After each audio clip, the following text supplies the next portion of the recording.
বাড়ি, নিজের বাড়ি, নিজের শখের মন্দির, নিজের স্বপ্নের জায়গা। দীর্ঘদিন পর নিজের বাড়িতে এসে কী যে ভালো লাগছে। বাড়ির আনাজ কানাজগুলো ঘুরে দেখছি, এখনও সেই একই রকম। কত স্মৃতি যে জড়িয়ে রয়েছে বাড়ির চারপাশে।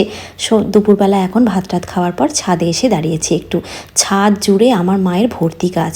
আমার ভাইয়ের কাণ্ড দেখুন, দুপুরবেলা দিদির পছন্দের 3খানা আইসক্রিম এনে হাজির করেছে। সবচেয়ে পছন্দের আমার কেশর মালাই এই আইসক্রিমটা এত ভালো লাগে। আর ওর নিজের জন্য নিয়ে এসছে এই বাটারস্কচ ফ্লেভারের একটা কর্নেটো আইসক্রিম।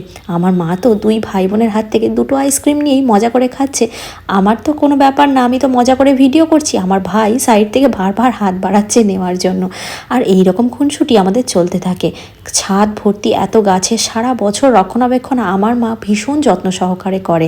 তাই তো তার যত্নের ফলস্বরূপ দেখুন কত সুন্দর একটা ছোট্ট ক্যাপসিকাম হয়েছে। কি মিষ্টি লাগছে না দেখতে। এরকম আরও সুন্দর ভিডিও পেতে অবশ্যই কিন্তু আমার চ্যানেলটি আপনাদের লাইক, কমেন্ট, সাবস্ক্রাইব করতেই হবে।